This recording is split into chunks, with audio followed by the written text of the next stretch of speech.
Arsenal ने पहली बार man city को प्रीमियर लीग में हारा है और लिवरपूल ने अपना पॉइंट्स ड्रॉप किया और बार्सा ने भी अपना पॉइंट्स ड्रॉप किया। ऐसे बहुत सारे कुछ डिस्कस करना है इस वीडियो में।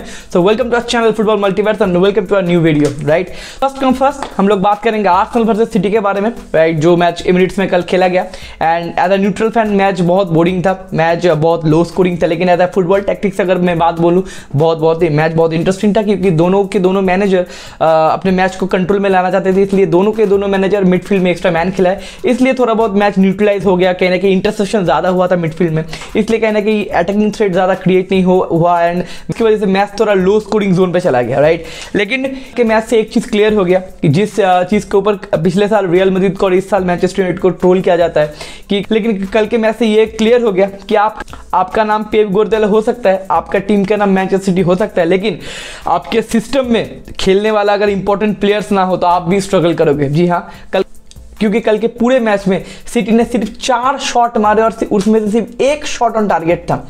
जिस टीम को आप पिछली साल 4 बार पेले थे, एक मैच में 3 गोल या फिर एक मैच में 4 गोल आपने दिए थे, उस टीम के खिलाफ आप एक ठीक ठाक चांस क्रिएट भी नहीं कर पाए। क्यों? कारण दो, आपके पास केविन डी ब्रुयने नहीं है फॉर द क्रिएटिविटी और आपके पास रॉड्री नहीं है क्योंकि आपको एक्स्ट्रा मैन खिलाना पड़ा मिडफील्ड में कंपोजर ज्यादा रखने के लिए। इस तरीके से आपने अपना क्रिएटिविटी थोड़ा सैक्रिफाइस किया। राइट, अगर कल की मैच की बात बोले, एक और क्वेश्चन था कि अर्लिंग हालैंड क्या अपने खुद से विदाउट एनी सप्लाई खुद से क्या कुछ प्रोड्यूस कर सकता है, लेकिन अभी तक उसका आंसर नहीं निकला। अगर आप FA कप में बोलो, अगर आप कम्युनिटी शील्ड में बोलो या फिर आप UCL के सेमीफाइनल फाइनल में बोलो, उसका आंसर बहुत दिन से ना ही निकल रहा है क्योंकि बंदा अगर पीछे से सप्लाई ना हो, सप्लाई उसको केविन डी ब्रुयने देता है, वो सप्लाई अगर बंद हो जाता है तो कहना कि अर्लिंग हालैंड पूरे मैच में घोस्ट करता है और कल के मैच से हमको वही देखने को मिला। राइट, क्योंकि डी ब्रुयने की इंजरी के बाद जो सबसे ज्यादा इफेक्ट हुआ है वो अर्लिंग हालैंड के ऊपर ही हुआ है, लेकिन अर्लिंग हालैंड सिर्फ इंजरी या फिर बॉल सप्लाई की वजह से नहीं। हम तरीके से सोचो, सलीबा और गैब्रियल ने जो अपना डिफेंसिव कंपोजर दिखाया, डिफेंसिव उन्होंने कमाल संभाला, उसकी वजह से कहने की सिटी ने अपनी फाइनल थर्ड में ज्यादा बम्बार्ड नहीं कर पाया। राइट, एंड मुझे लगता है अभी सलीबा जैसे डिफेंडिंग कर रहा है इस सीजन, मुझे लगता है रूबेन दियास के बाद अगर आप बेस्ट डिफेंडर आप देखो प्रीमियर लीग में तो I think that is Saliba. Right, and अगर प्लेइंग 11 की बात बोले, साका नहीं था कल, थॉमस पार्टी भी स्टार्ट नहीं किया, मार्टिनेली भी स्टार्ट नहीं किया and in Martinelli as a substitute उतरा फील्ड पे, कहने कि उसका इंपैक्ट डायरेक्ट दिख रहा था। देखो as a match wise Arsenal भी कुछ ज्यादा उखाड़ा नहीं इस मैच में, उनका जो नंबर 9 है इनके थिया उसको भी ढूंढ नहीं पाओगे आप पूरे मैच अगर देखोगे। राइट, गैब्रियल जेसुस बोलो या फिर ओडेगार्ड बोलो, वो भी कुछ करनी। जो 87 में मार्टिनेली का जो शॉट आया वो डिफ्लेक्शन में ही गया गोल के अंदर, लेकिन मार्टिनेली की आने के बाद कहने की थोड़ा डायरेक्ट लगा आर्सेनल, थोड़ा अटैकिंग एरिया में ज्यादा कंपोज या ज्यादा अटैकिंग एरिया में ज्यादा पॉजिटिव लगा आर्सेनल, लेकिन कहने की मैच थोड़ा अटैकिंग वाइज आर्सेनल भी अच्छा नहीं खेला। लेकिन हाँ, आर्सेनल का जो प्लान था सिटी को न्यूट्रलाइज करने का, आर्सेनल का जो प्लान था कि मिडफील्ड में हमको मैच जीतना है, मिडफील्ड में कंट्रोल लेना है,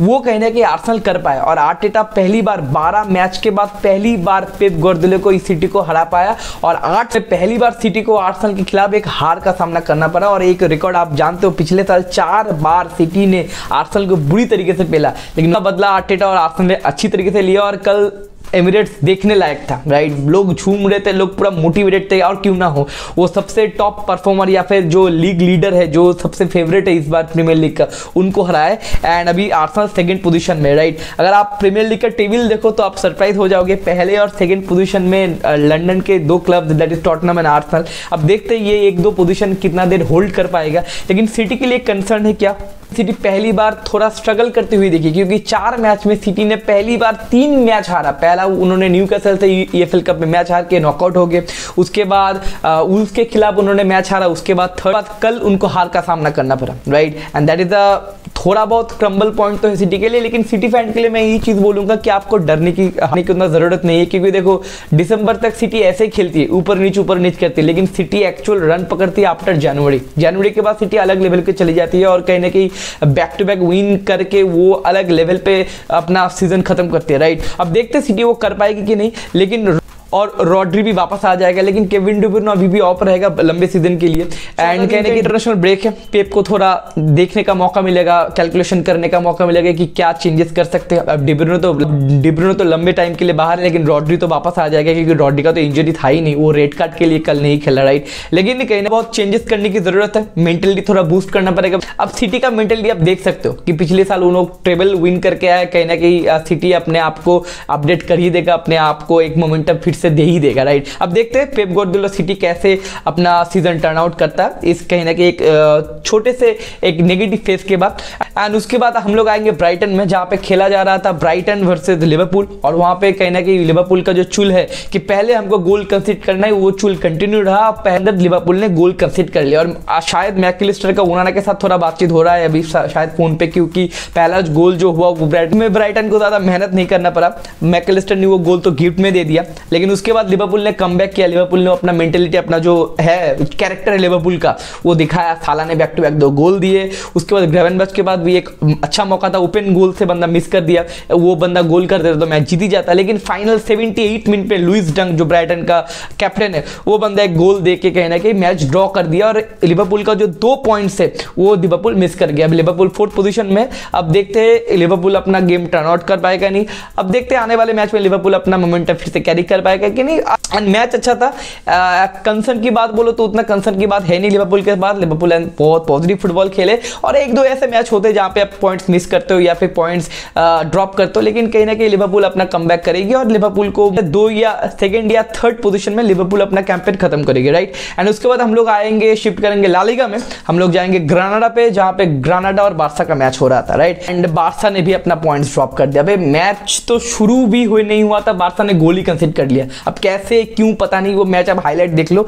30 सेकंड में बार्सा ने अपना पहला गोल कंसीड कर लिया, पता नहीं मिडफील्ड हो गया था, डिफेंस लाइन हो गया था, पता नहीं। लेकिन सारागोसा जो प्लेयर है ग्रानाडा का, काफी तगड़ा प्लेयर है भाई, 2 गोल जो दिए, खतरनाक 2 गोल दिए, बंदे का हैट्रिक भी हो जाता है। ओपन प्ले गोल भी बंदा मिस कर दिया लास्ट में, नहीं तो उसका हैट्रिक भी हो जाता है। अगर मैच की बात बोले, मैच काफी अच्छा था, पॉजिटिव इंटेंट से भरा था। बार्सा भी बहुत चांसेस क्रिएट किए, 3.4 के XG था, आप देख लीजिएगा। बार्सा का जो प्रॉब्लम है जो काउंटर में खुल रहा है, और उसके बाद आप जितने बड़े टीम हो, आपके बाद अगर इंजर्ड प्लेयर है, आपके बाद अगर मेन 11 का प्लेयर्स नहीं है, आपको स्ट्रगल करना पड़ेगा, राइट। जो बार्सा भी किया, राइट। बार्सा के बाद कल नहीं था, लेवेंडोव्स्की नहीं था, रफीना बंदा इंजर्ड है, उसके बाद उनकी इंजरी लिस्ट में एक और बंदा ऐड हो गया, दैट इज कुंडे। एंड कुंडे शायद 1-1.5 महीने के लिए बाहर है।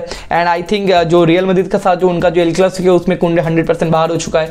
अब पेड्री भी बाहर है, डियोंग भी बाहर है, उसका इफेक्ट बार्सा के मिडफील्ड में दिखा। देखो ग्रानाडा भी 18th या 19th पोजीशन पे था कल के मैच से पहले, अभी तो शायद ऊपर थोड़ा बहुत ऊपर हो गया होगा, लेकिन अगर 19th को भी आप ठीक ठाक तरीके से हरा नहीं पाए, राइट। चलो अगर मैच की बात बोले तो 2 गोल बैक टू बैक पेल दिए, फर्स्ट और 29 मिनट में। उसके बाद बार्सा ने फिर से जो कैरेक्टर था बार्सा का, कमबैक करने का जो इंटेंट था वो दिखाया, बैक टू बैक 2 गोल पेले। पहला गोल मारा हमारा यामाल ने, और यामाल शायद यंगेस्ट प्लेयर हो चुका है as a goal scorer La Liga. And उसके बाद हमारे सर्जियो रोबर्टो ने गोल मारा 84th मिनट में।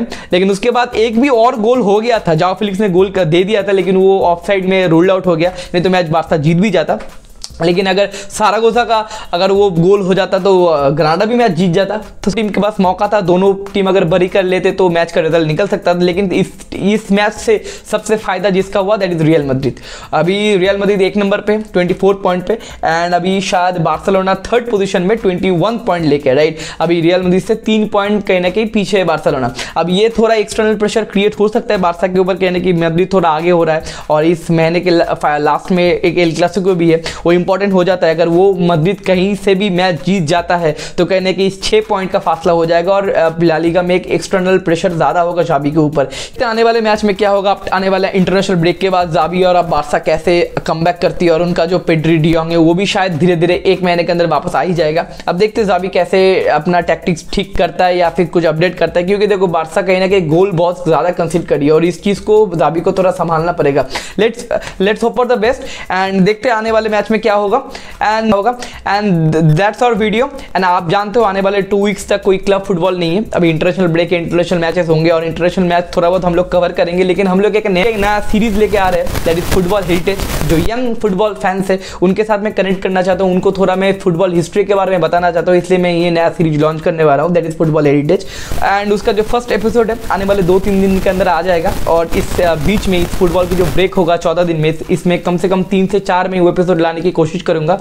एंड आई होप आपको ये पसंद आएगा। अगर आपको हमारा कंटेंट अच्छा लगता है तो सब्सक्राइब कीजिए, लाइक कीजिए, शेयर कीजिए। And see you in next video. Take care, bye bye.